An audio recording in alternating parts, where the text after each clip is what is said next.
Graça e paz, irmãos. Vamos começar o nosso culto de quarta-feira, um culto de ensino, de estudo da palavra de Deus, né? A Aurinete esse mês está conduzindo essas quartas-feiras, né, com um estudo voltado para os pais em relação à importância do ministério infantil na igreja, o cuidado para com as crianças, né? E esse estudo tem sido muito profundo, né? A Aurinete tem trazido um conteúdo muito legal, muito joia, e espero que todos realmente se empenhem em estar participando. Eu quero começar aqui o nosso culto lendo Mateus capítulo 14, versículo 14 também, onde diz assim: E Jesus saindo viu uma grande multidão, e possuído de íntima compaixão para com ela, curou os enfermos. E sendo chegada a tarde, os seus discípulos aproximaram-se dele, dizendo: O lugar é deserto, a hora já é avançada, despede a multidão para que vão pelas aldeias e comprem comida para si. Jesus, porém, lhes disse: Não é necessário que vão, dai-lhes vós de comer. Então esse texto aqui, irmãos, é um texto que fala da multiplicação dos pães e dos peixes. Mas o que me chama a atenção aqui é a palavra compaixão. A palavra de Deus diz que o Senhor Jesus, ele estava ali num lugar deserto com os discípulos, e uma grande multidão acompanhou. Os estudiosos acreditam que eram mais de 10 mil pessoas. Calculando-se o número dos homens, geralmente se somava as mulheres, as crianças, daria um total aí de mais ou menos 12, 13 mil pessoas. Era a multidão que acompanhava Jesus, porque Jesus atraía essa multidão para ele. E chegou um momento em que Jesus ele olhou para aquela multidão com compaixão, e a primeira atitude dele em relação à multidão foi curar os seus enfermos. Ele ficou assim com o coração cheio de compaixão, e ele sentiu a necessidade que aquelas pessoas tinham de serem curadas. Ele curou os enfermos. Mais adiante, ele viu a necessidade daquelas pessoas de serem alimentadas, e ele multiplicou pães e peixes para alimentar aquela multidão. Eu quero começar pensando aqui nessa noite que sempre existe uma multidão que precisa de compaixão. Sempre existe uma multidão que precisa da compaixão daqueles que conhecem a Deus, daqueles que servem a Deus, daqueles que têm a identidade de serem filhos de Deus.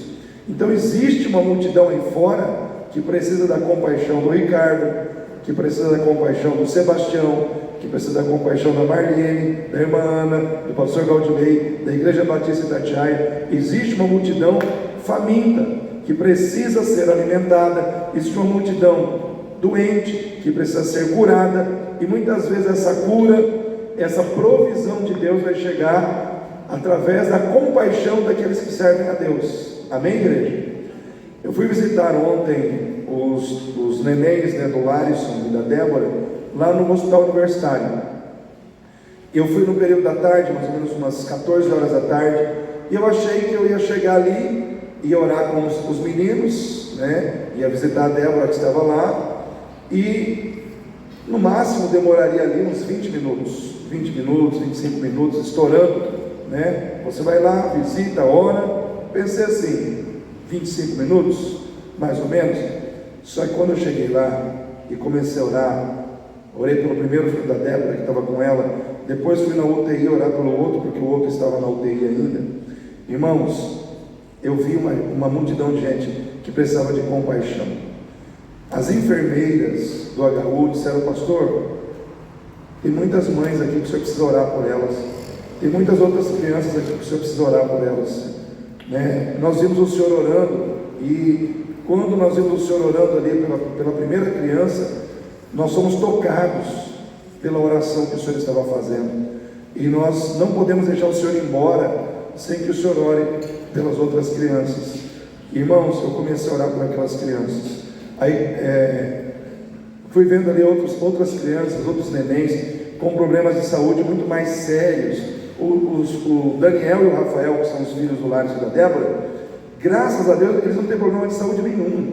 Eles estão lá porque eles nasceram prematuramente, né? E precisam da ajuda dos equipamentos para completar o ciclo do desenvolvimento que eles deveriam ter no ventre e não conseguiram ter porque tiveram que sair antes. Mas não tem problema de saúde.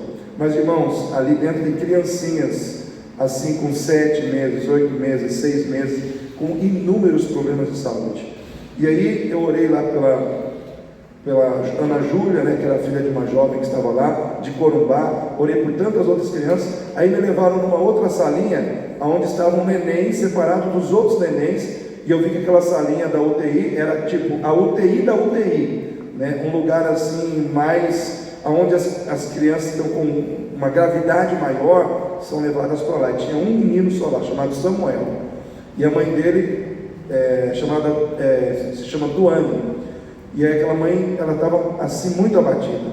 E aí as enfermeiras juntaram ali e me levaram lá para orar pelo Samuel. Aí eu comecei a orar pelo Samuel. Antes eu perguntei para a mãe, eu falei: você acredita em Jesus? Aí ela olhou para mim assim, começou a chorar. Falou: acredito, pastor. Eu falei: então nós vamos orar pelo teu filho. E naquele momento Deus me tomou em oração, irmãos, porque tem momentos que você entra em oração na presença de Deus, que não é mais você, é o Espírito Santo que te toma ali. E eu comecei a falar coisas assim relacionadas à vida da pessoa, da criança, da mãe. Irmãos, eu sei que eu orei um tempão por aquele neném. Quando eu terminei de orar, as enfermeiras que estavam ali estavam chorando, né? Foram impactadas pelo mover de Deus ontem naquele hospital. E aí, quando eu saí da sala do Samuel, as enfermeiras pediram me orar por todo o corpo de funcionários médicos que estavam ali. Aí eu fui orar pelas enfermeiras, pelos médicos que estavam ali. Então, o que eu vi ali, irmãos? Eu não esperava isso, eu fiquei 1 hora lá. Eu fui ontem visitar os nenéns do lar da Débora, com a intenção de ficar ali 25 minutos, talvez meia hora. Mas eu fiquei 1 hora naquele hospital, porque havia uma multidão de gente precisando de oração. Havia uma multidão de gente ali precisando que alguém orasse por eles, que alguém entendesse a necessidade deles, que alguém intercedesse junto a Deus por eles. E Deus me levou ali com esse objetivo. Então nós precisamos estar atentos, porque nós não sabemos muitas vezes em que momento nós estaremos diante de uma multidão de pessoas que precisa da compaixão de Deus. E essa compaixão de Deus, ela precisa estar em você, ela precisa estar em mim. Então, quando eu fui naquele hospital ontem, irmãos, eu tive a oportunidade de orar por muitos nenéns, por muitas crianças, não só pelo Daniel, não só pelo Rafael, mas conheci muitos outros nenenzinhos que estavam numa situação muito mais grave e que precisavam de ajuda, precisavam de intercessão. Então ontem eu quase chorei lá também, né? Porque você vê tanta gente chorando, né? E aquilo impacta o teu coração também. Então eu vejo assim, compaixão. Compaixão não é sentir dó, compaixão é sentir a dor do outro e se comprometer em fazer algo a respeito dessa dor, fazer algo para atenuar essa dor, fazer algo para resolver essa dor. Então, quando eu senti isso ontem, a vontade que eu tive foi de ficar mais tempo ali, de ir nas outras aulas do hospital e começar a orar por muitas outras pessoas. Então, nós precisamos, como povo de Deus, entendermos que Deus nos colocou no mundo para sermos o canal da sua compaixão, e junto com a sua compaixão, sermos também o canal da sua bênção. Amém, igreja? Sermos também o canal da sua bênção. Então eu quero dizer para os irmãos, eu visitei ontem a dupla, né? Daniel e Rafael, estão bem, graças a Deus. O Rafael está mais gordinho, né? Já está bem assim robusto. O Daniel está um pouquinho mais magrinho, mas ambos estão bem para a honra e glória do Senhor, né? E muitos outros nenéns estão ali também precisando de oração, precisando de intercessão, precisando da ação de Deus também em suas vidas.